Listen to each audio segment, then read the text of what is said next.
Hello, and welcome to the Mathematician's Podcast, the podcast where we follow the fascinating stories behind the people that count in the history of mathematics. I'm your host, Benjamin Cornish, and today we are going to be discovering how difficult it is to maintain a weekly published podcast while suffering from a mild case of laryngitis due to the fact that your daughter had the audacity to have a 3-year-old birthday party over the weekend and you were roped into doing a 10-minute puppet show. Talk about relatable problems. Also on today's episode, we'll be discussing Archimedes, the ancient Greek who spent his life pushing the limits of mathematics, engineering, and occasionally public decency. Yes, I'm referring to that eureka moment. Don't worry, we will go there. But before we do, let's dive into the life of a man who could supposedly move the earth with a lever. I'm talking about me, but back in time where I could honestly barely move a stick.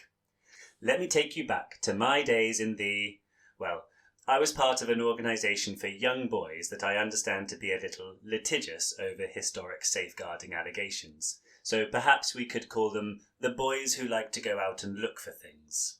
This is perhaps a less oblique pun than the boys who all had a Liverpudlian accent.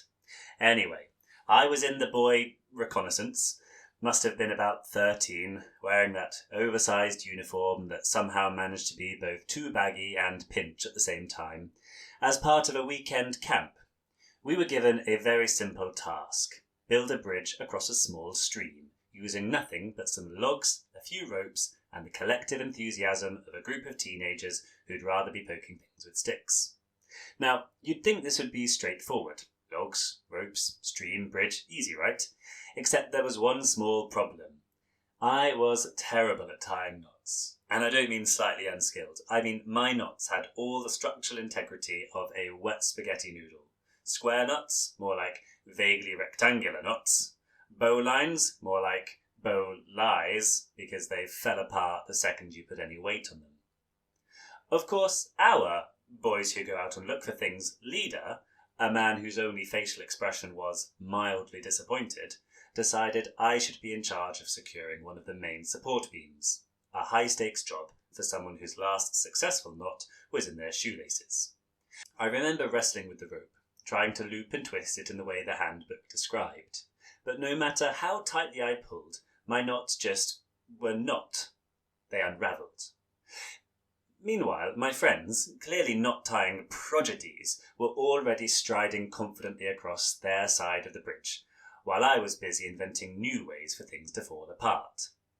By the time I finally got something that resembled a knot, the entire structure was visibly sagging on my side, and when the leader tested it, because of course he did, it held for approximately 3 seconds before it gave a sad little creak and collapsed into the, creek. To this day, I swear I heard a frog laugh. Now, why am I telling you this? Well, because there's something deeply satisfying about making a contraption that works, and there's something even more satisfying when it doesn't, but you learn why. Archimedes understood that better than anyone. He wasn't content with guesses or close enough solutions. He wanted to know the why behind the what.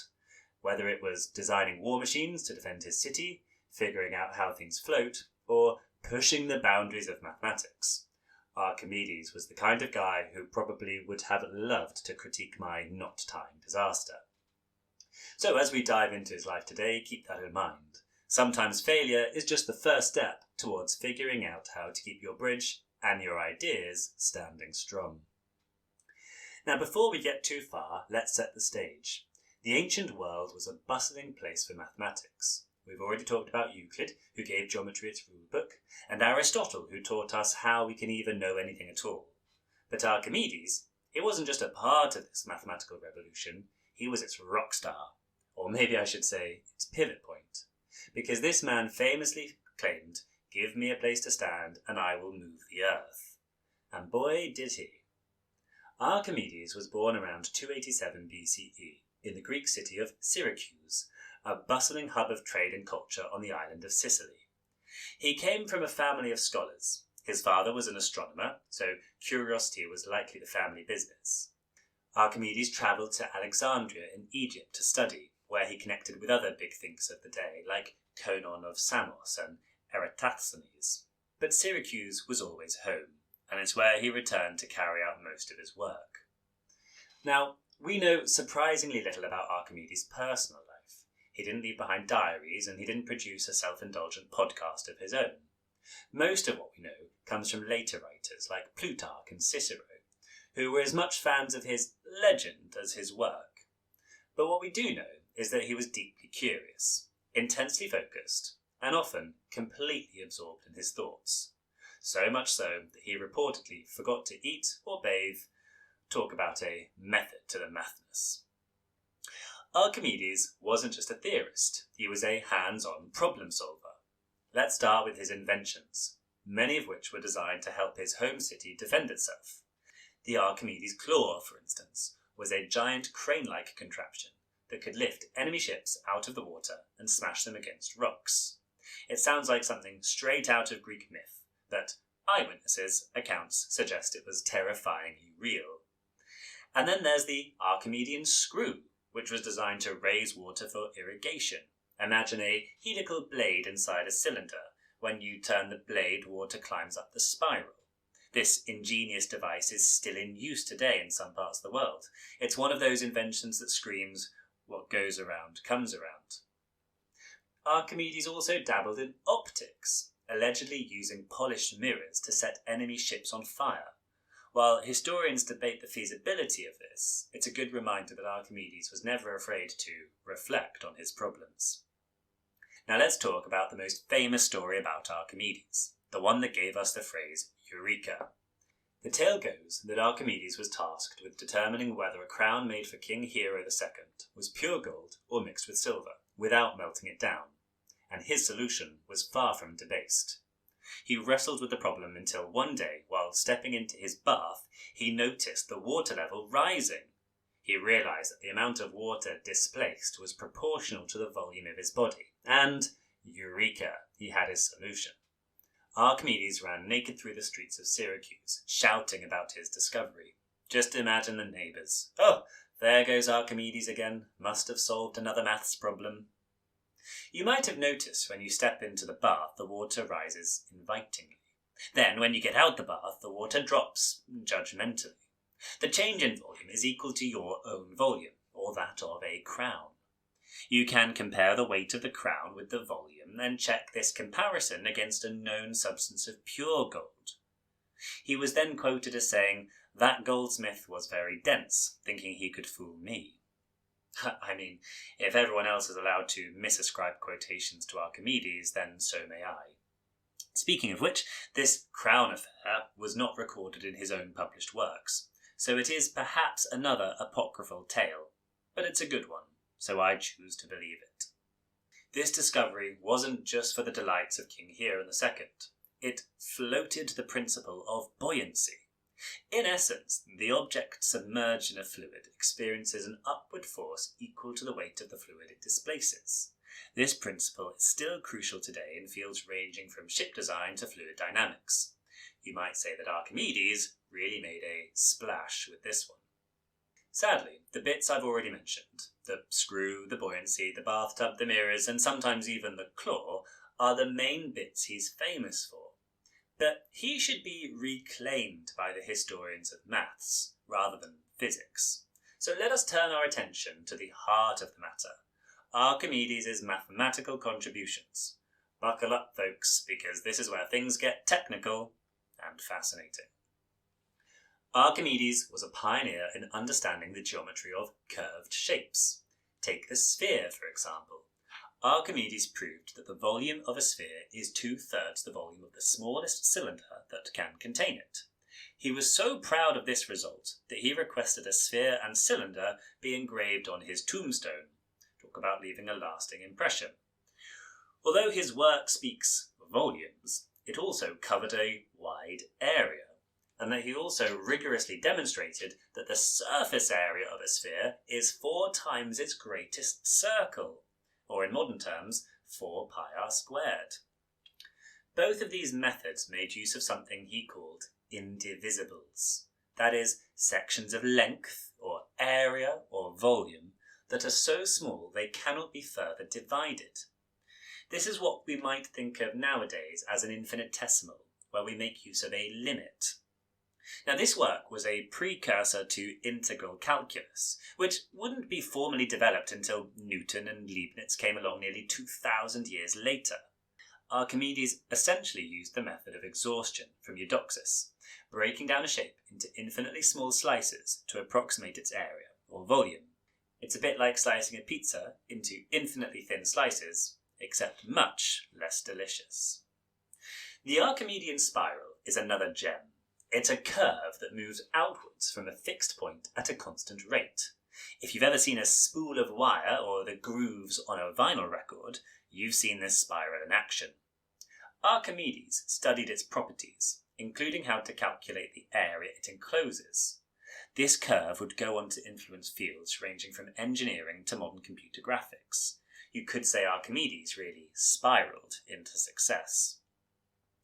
Archimedes also made significant contributions to the study of pi, using inscribed and circumscribed polygons. He calculated that pi lies between 3 and 1/7 and 3 and 10/71.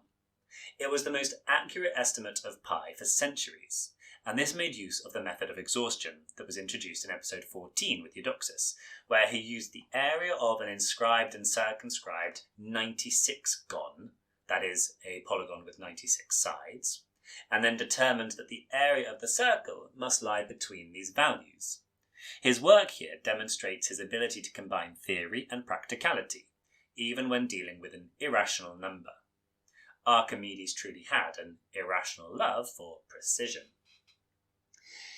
You have to be a real star to have a solid named after you, and it's been a hot minute since we talked about the Platonic solids. So let's briefly discuss the Archimedean solids. You might recall that to qualify as a Platonic solid, you have to have all of your faces made of the same regular polygon, and each vertex needs to be indistinguishable from every other vertex.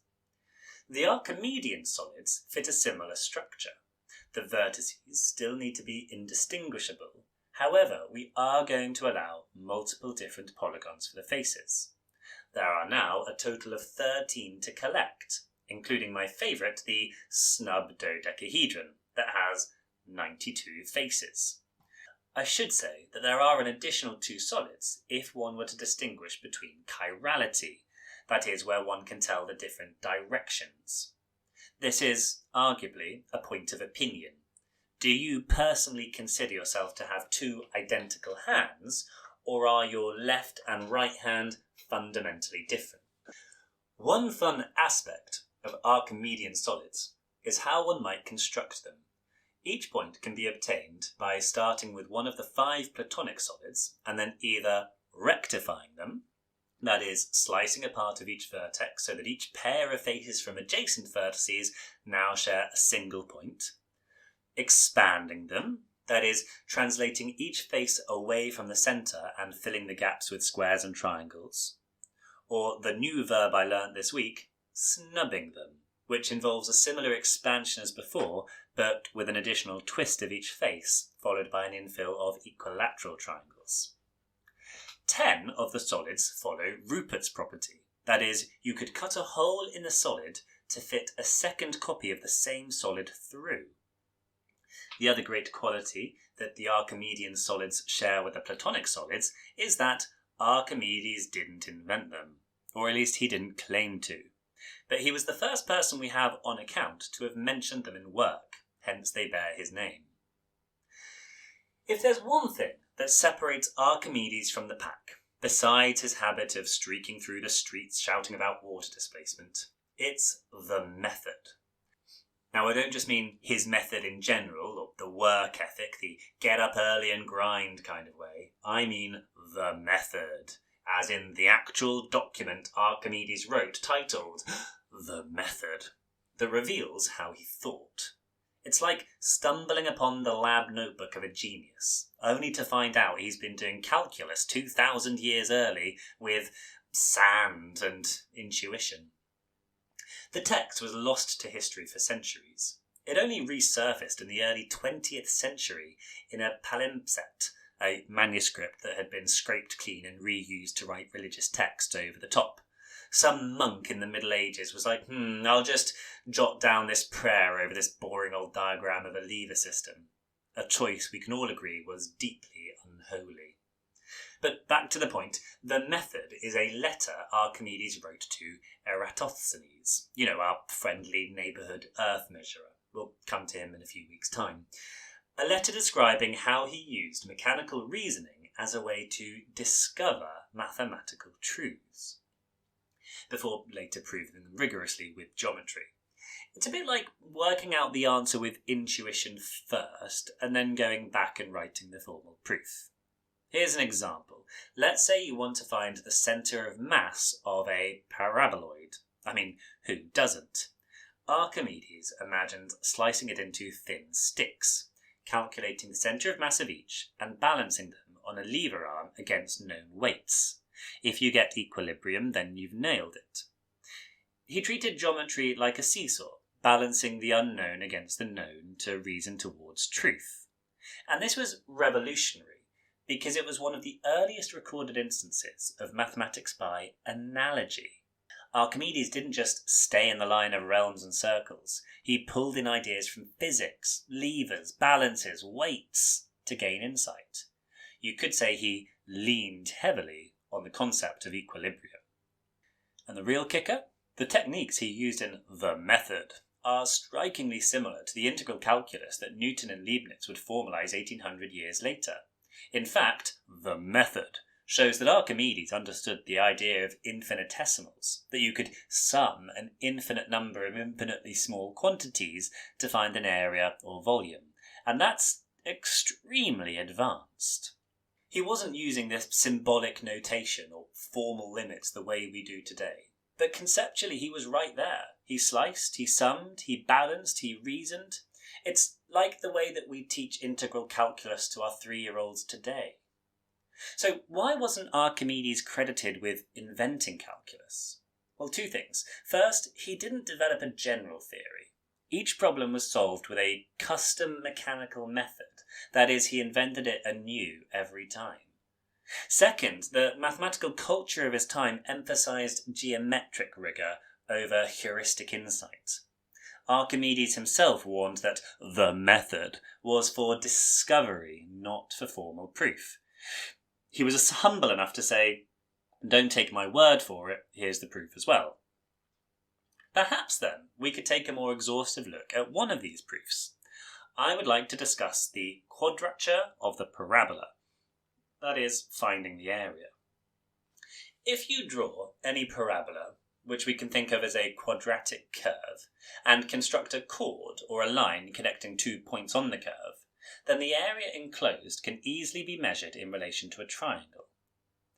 To construct the triangle, we must find the midpoint of the chord, and then draw a line perpendicular to the directrix of the parabola, which is just a fun way of saying draw a vertical line, because when we do fancy maths, we don't always draw a quadratic pointing up. Now, we find the midpoint of the chord, and we draw the vertical line to intersect the curve, and then construct a triangle with the chord as the base and the point above the midpoint as the apex.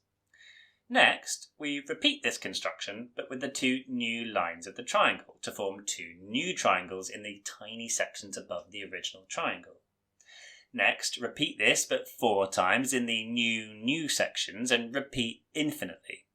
These triangles should eventually fill the parabola, and this is the method of exhaustion as first proposed by Eudoxus back in episode 14.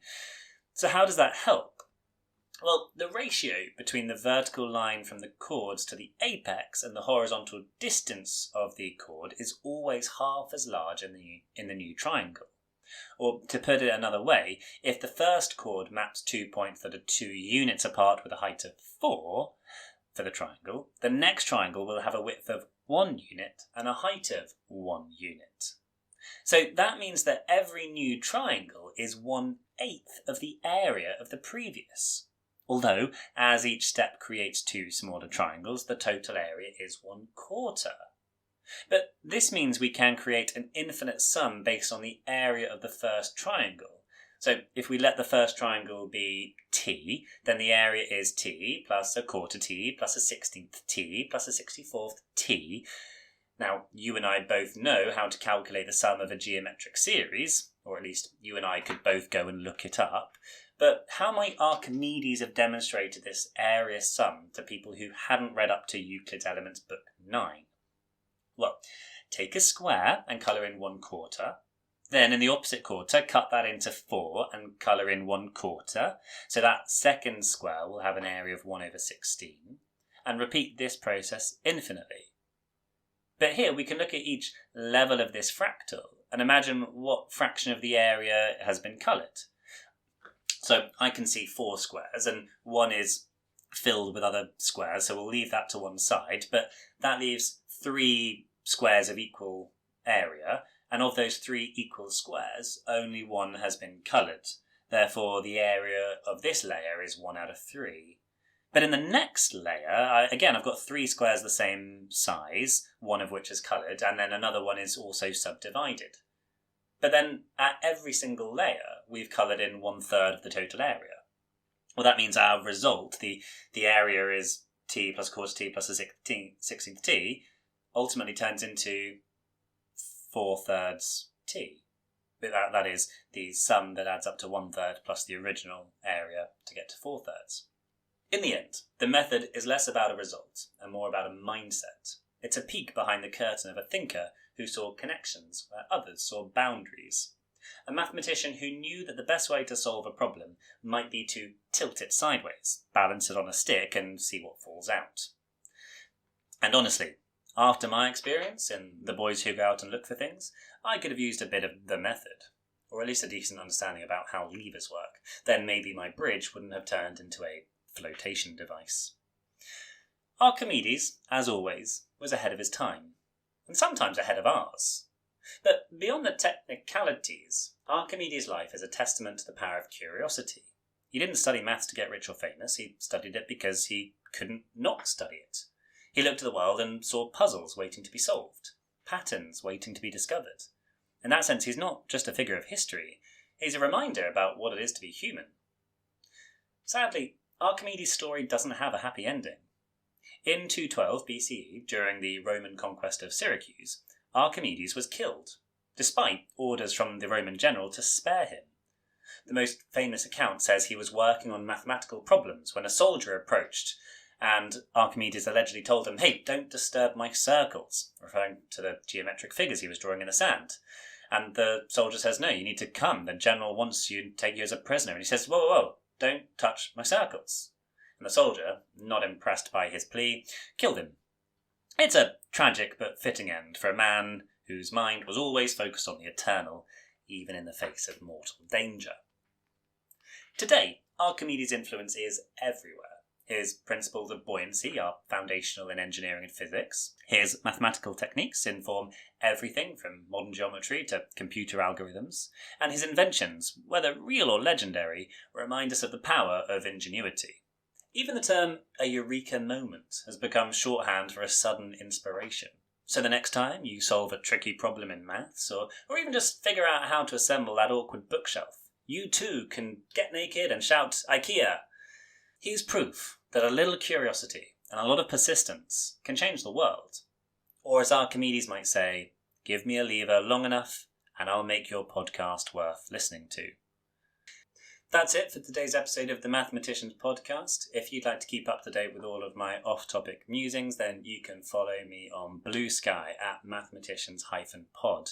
But I know that you don't need to like and subscribe to this episode of the podcast to join me next week, because you will be listening automatically to Philo of Byzantium, and I will siege you then.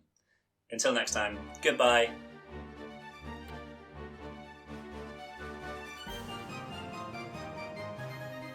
The music today is Danse Macabre Finale by Kevin MacLeod. You can find more information in the show notes.